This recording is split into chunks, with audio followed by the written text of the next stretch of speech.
আসসালামু আলাইকুম everyone, welcome back to my channel, welcome to Bengali kitchen blog.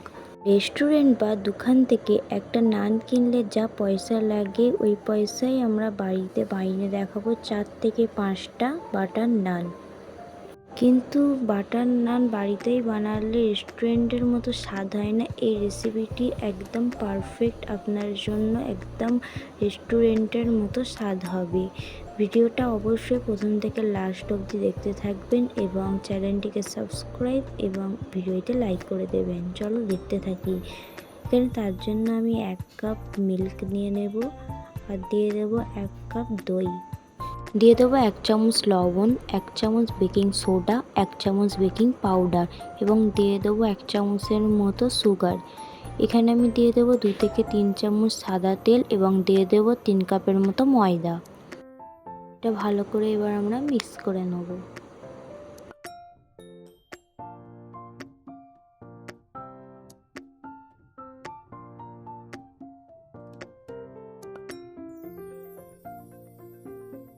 এই butter নানে আমি কোনো রকম ইস্ট ব্যবহার করছি না।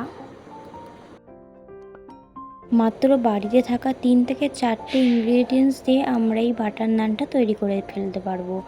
এখানে আমি সামান্য সাদা তেল দিয়ে 15 মিনিটের মতো রেস্টে রেখে দেবো।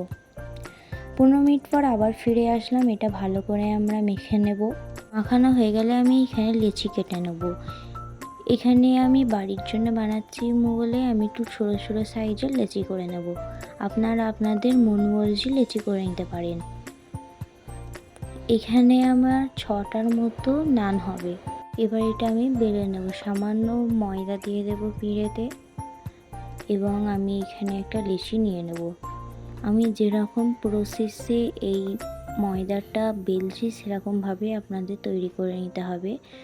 প্রথমে রুটির আকারের আমি 2 ভাঁজ করে বেলে নেব। এবার আমি লম্বায় বড় করব।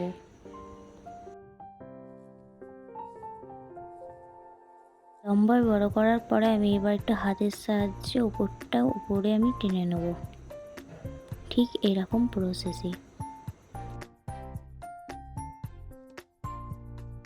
এবার আমি আরেকবার বেলে নেব। বেলা হয়ে যাওয়ার পরে আমি ওপর থেকে ছড়িয়ে দেবো কালো জিরে।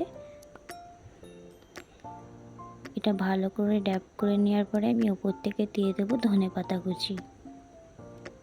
ধনেপাতা কুচি দিলে দেখতে খুব সুন্দর লাগে। সাইডে আমি জল দিয়ে দেব, দিয়ে আমি একটা প্যানে বসিয়ে দেবো। এটা 1 থেকে 2 মিনিট এরকমই রেখে দেবো এবং ছিদ্র করে নেবো, নাহলে এটা ফুলে উঠবে। এরকম আমি কড়াই উল্টো করে এবার আমি তাপটা দিয়ে নেব। আমি সবগুলো বানিয়ে নিয়েছি। এটা বাটার নান, অবশ্যই ওপর থেকে বাটার ছড়িয়ে দেবো। বাটার গার্নিশিং করার পরে আমাদের বাটার নান একদম রেস্টুরেন্টের মতো তৈরি।